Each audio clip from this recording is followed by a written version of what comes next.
Bismillahirrahmanirrahim.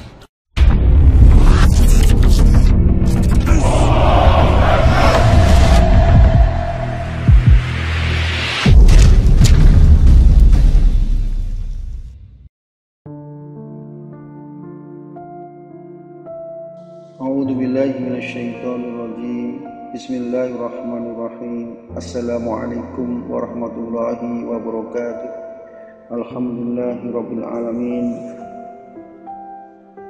Allahumma shalli wa sallim wa barik ala sayyidina Muhammadin wa ala alihi wa sahbihi ajmain. Berikutnya kita akan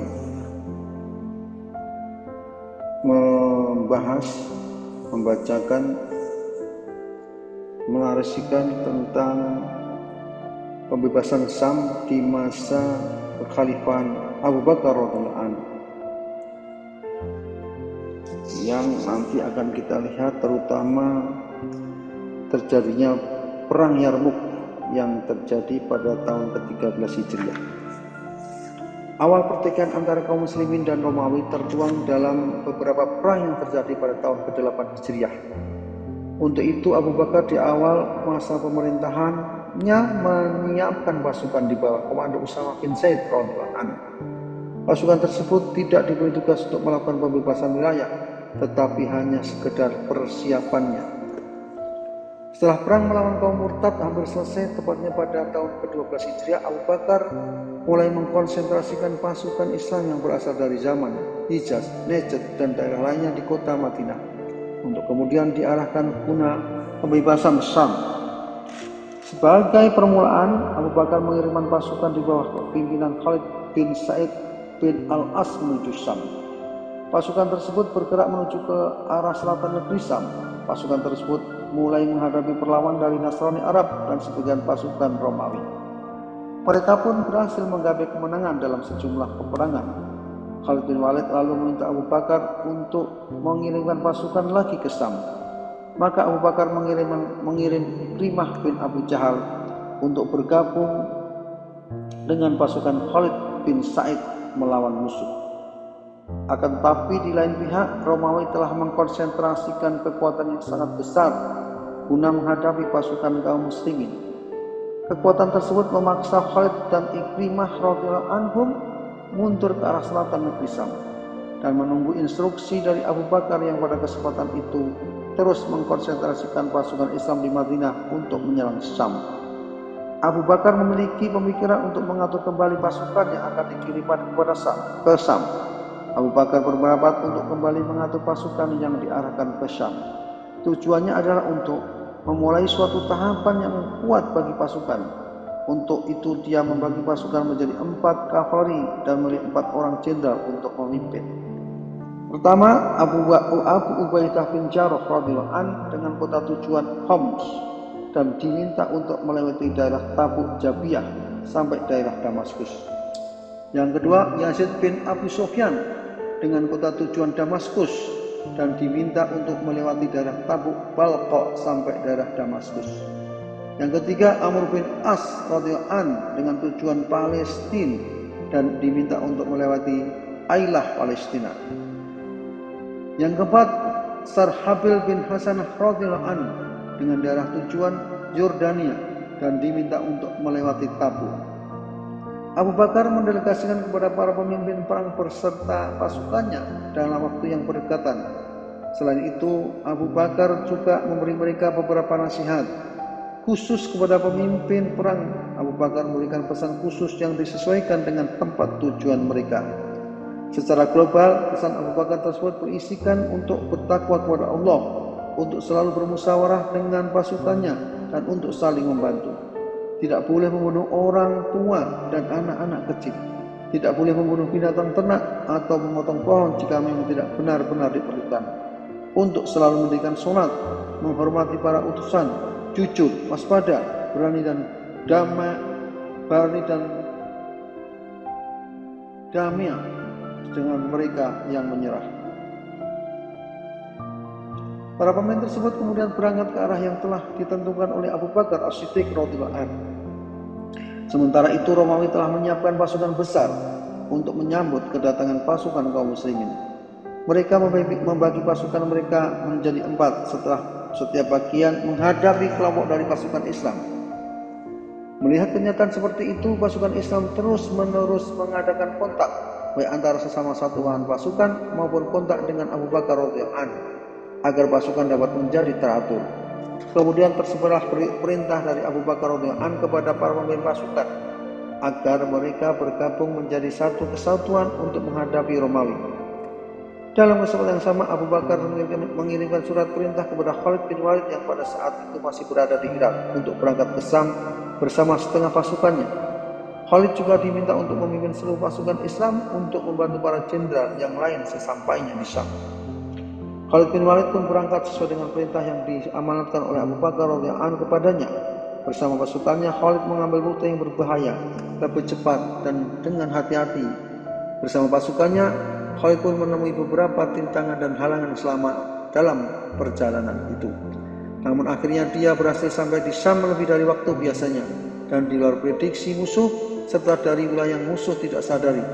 Selama perjalanan ke Syam, Khalid berhasil menaklukkan daerah-daerah yang dilaluinya, misalnya Tadbir, Hauran, dan Basra. Dia berhasil bergabung dengan tentara Islam di daerah dekat Yarmuk. Perang Yarmuk tahun ke-13 Hijriah. Kekaisaran Romawi telah menyiapkan pasukan besar untuk menghadapi pasukan pembebas Islam di Syam. Tambuk komando pasukan Romawi dipercayakan kepada Bahan. Pada saat Khalid bin Walid sampai di Syam dari Irak, baik pasukan Islam dan Romawi telah berkumpul di lembah Yarmuk, utara Sungai Yordan dan berdekatan dengan dataran tinggi Golan. Sebelum Khalid bergabung, pasukan Islam telah siap untuk bertempur, tetapi mereka masih terpisah dalam komando pemimpin mereka masing-masing. Khalid kemudian berpendapat untuk menyatukan 4 pasukan di bawah pemimpin masing-masing dalam satu komando. Hal itu ditujukan agar pasukan Romawi melihat pasukan Islam sebagai sebuah gelombang besar. Para pemimpin pasukan pun menerima usulan tersebut. Mereka kemudian menentukan garis komando dari salah satu pemimpin yang akan digilir tiap harinya dan menetapkan Khalid bin Walid sebagai komando pada hari pertama. Romawi berusaha memata-matai pasukan Islam untuk mengetahui keadaan pasukan Islam yang berbeda. Lalu pemimpin pasukan Romawi mengirimkan seorang Nasrani untuk menjadi mata-mata di pasukan Islam dan memberikan kabar berita untuk mereka. Mata-mata mereka tersebut berhasil tinggal bersama pasukan Islam selama sehari semalam. Setelah itu dia kembali kepada pemimpinnya dan menceritakan apa yang berhasil dia peroleh. Mata-mata tersebut lalu menceritakan bagaimana keadaan pasukan Islam.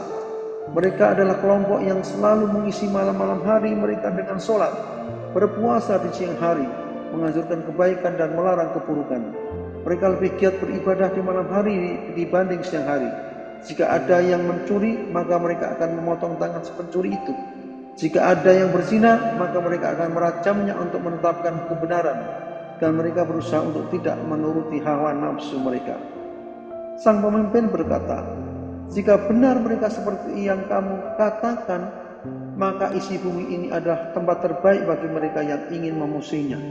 Dan bagi mereka yang ingin menjumpainya di atas bumi ini, aku akan lebih senang agar memperoleh kedudukan di sisi Allah untuk tidak melakukan permusuhan di antara kami, agar aku tidak mengalahkan mereka dan mereka aku kalahkan." Baik tentara Romawi maupun pasukan Islam telah bersiap untuk melangsungkan peperangan. Tentara Romawi memilih lokasi yang sempit. Allah Ta'ala menekan mereka melalui pasukan Islam, sehingga tentara Romawi terkepung. Mereka dikelilingi oleh lembah dan gunung di kanan kiri mereka, serta ujung gunung di bagian belakangnya. Mereka mengira dengan memilih lokasi itu, mereka dapat bebas menyerang dari sisi depan. Akan tetapi pilihan mereka itu malah memberikan kemudahan bagi pasukan Islam.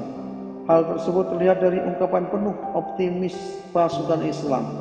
"Berbahagialah, demi Allah, tentara Romawi telah terkepung." Pasukan kaum muslimin dengan penuh kepercayaan diri merasa bahwa ini adalah awal kemenangan mereka. Pasukan Islam menyisakan sedikit ruang di hadapan tentara Romawi agar tentara Islam dapat lebih leluasa bergerak. Sementara itu pasukan Romawi mengira bahwa membagi pasukan dalam beberapa kavaleri akan memberikan keuntungan bagi mereka. Pada hari pertama pasukan Romawi mengirimkan kavaleri yang sangat besar, sedangkan tentara Islam di bawah komando Khalid bin Walid radhiyallahu anhu, di mana Khalid membagi pasukan menjadi 36 kelompok berkuda, dan ini merupakan strategi baru dalam tentara Islam.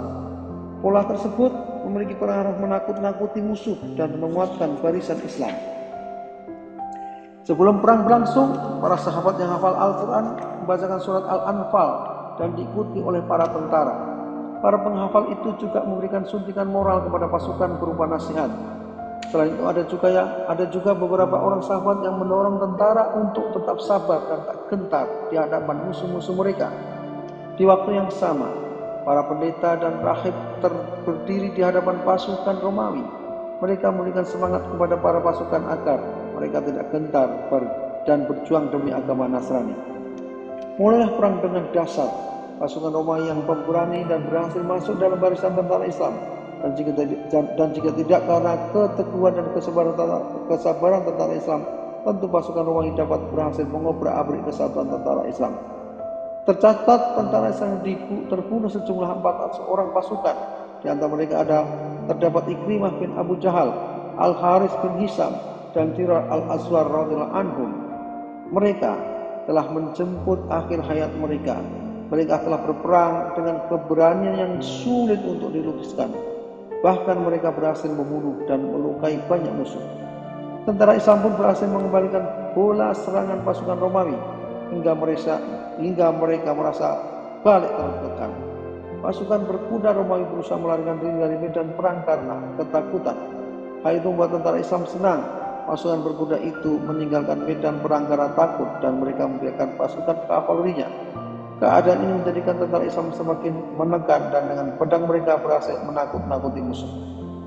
Pasukan Romawi pun mundur ke belakang, sehingga ribuan dari mereka terjatuh ke jurang, cekungan gunung dan mati. Pasukan Romawi yang mengikat diri mereka dengan rantai agar dapat teguh di hadapan tentara Islam. Menjadi banyak yang mati karena di antara mereka terjatuh ke dalam jurang. Banyak korban berjatuhan dari mereka bukan karena perang, tetapi karena rantai tersebut. Pada akhirnya perang yang berlangsung selama beberapa hari ini dimenangkan oleh tentara Islam. Kaum perempuan yang menemani tentara Islam dan memiliki peran penting ikut larut dalam kemenangan tersebut.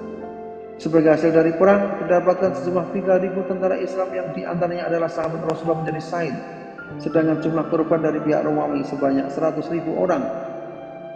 Ketika Heraklius, kaisar Romawi, mendengar hasil perang itu, dia yang berada di Rom memutuskan untuk pergi ke utara.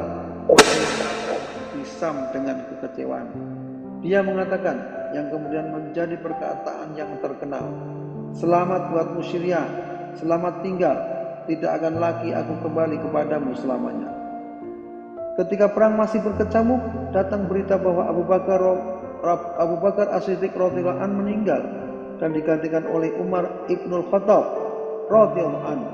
Selain berita meninggalnya Abu Bakar, juga ada perintah dari Umar agar Khalid tidak dijadikan pemimpin perang, dan Umar mengangkat Abu Ubaidah untuk menjadi pemimpin.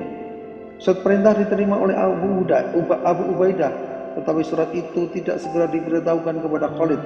Namun setelah Khalid tahu surat perintah itu, dengan legowo Khalid mengikuti perintah Abu Ubaidah.